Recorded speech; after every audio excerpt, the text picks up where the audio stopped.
so I just came on to show you a little collection that I've just received from Bears and Old Lace, and that is on Facebook. You can contact Julie through her Facebook page. She actually sells these on Facebook, and they are the most beautiful hand-dyed laces and antique fabrics. She does quite a few different shades, the pink, this really beautiful green, and a lovely blue, and they have quite a collection of different bits and pieces in them. You can see there's some lovely trim, a beautiful rose lace edge there in the background. There's some pieces of doily and some strips of old fabric, which looks like it could be either from linen tablecloths or old bedspread trims, very vintage. So I just thought I'd give you a little look at those. There's enough in a pack that you could easily make a journal with all the alternating colours. You know, each one could be a journal in its own right. There's enough there to make a really pretty journal cover and add some trim throughout. So that's what I'm planning on actually doing with these.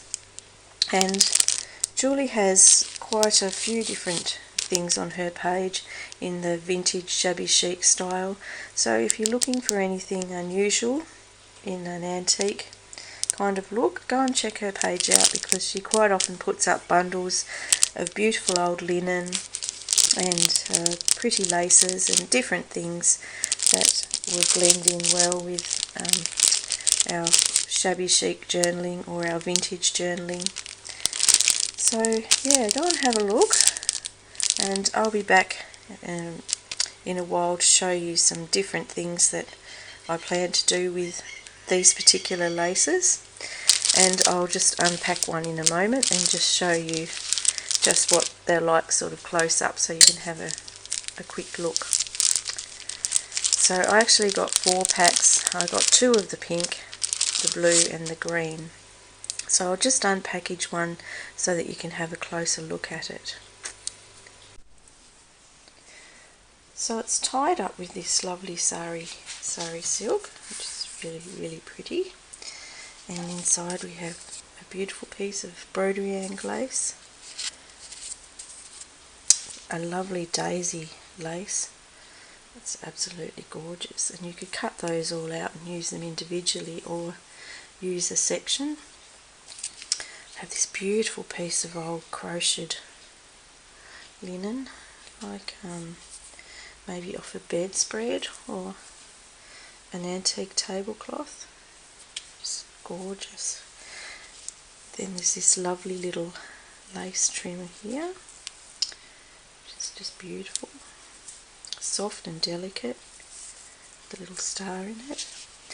A couple of pieces of lace doily dyed, lovely piece of crocheted lace.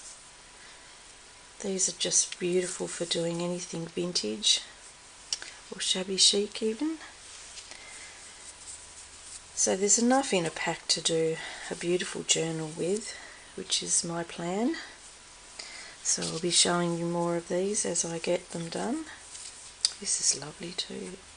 It's a very tattered piece, trim. Piece of broderie and lace there.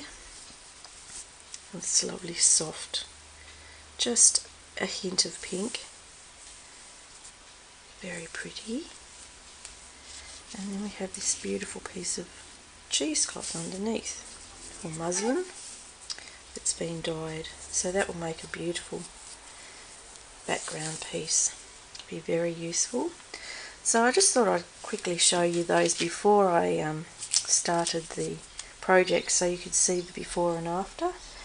And so they come from Julie at Bears and Old Lace, and she is on Facebook and she sells through Facebook. So if you're looking for a pack like this or anything similar, she has lots of different packages of antique and vintage linens and laces and things in that vein. Go over to her Facebook page and message her, and that's how she sells her product. So I'll see you when I get to the next stage of one of these journals so you can see the progress.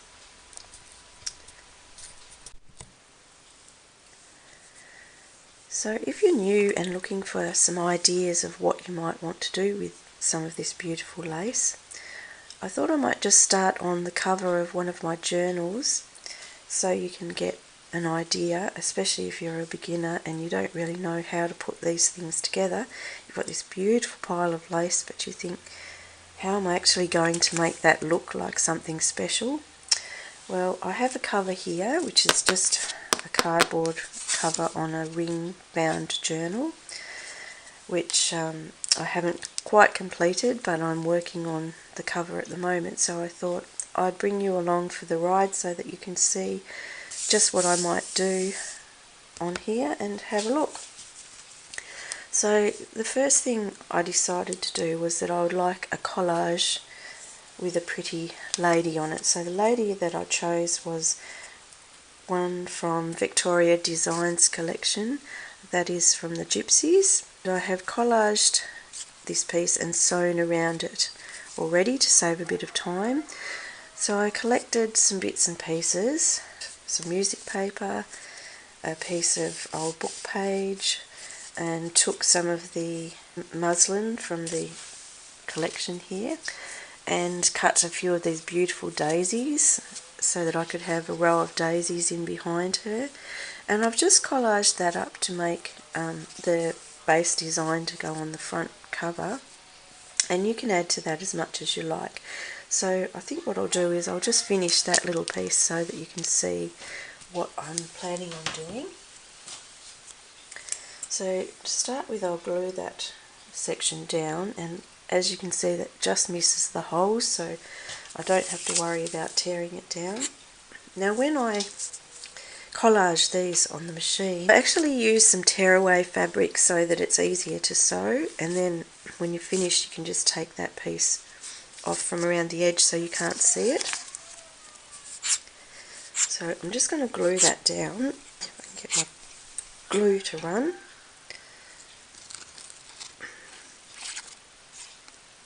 I'm just using tacky glue because it's mostly paper, so it doesn't really need a strong hold,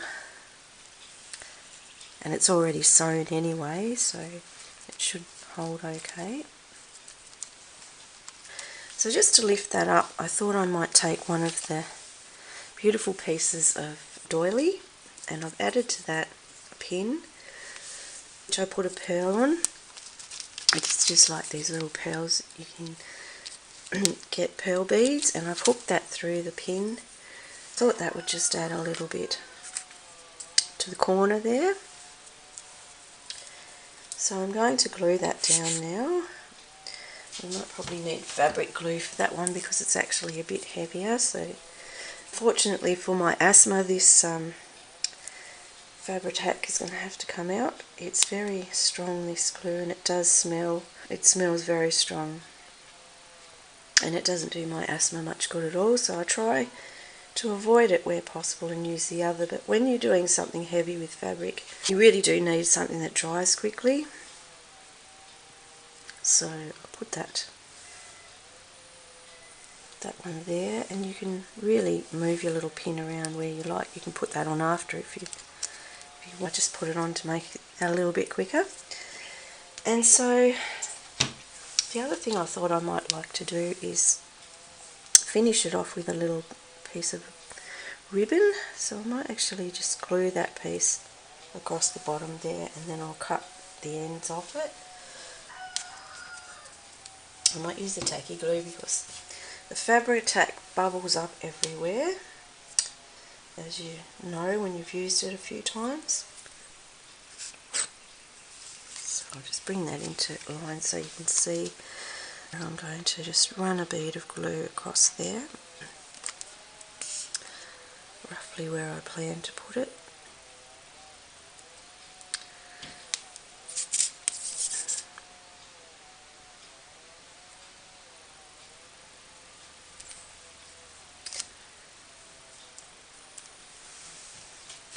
So I'll just take the scissors and clip that.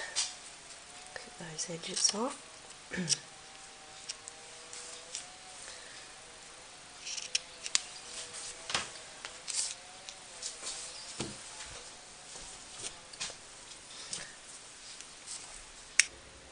So there we have a lovely little cover done with the laces, and it looks quite pretty.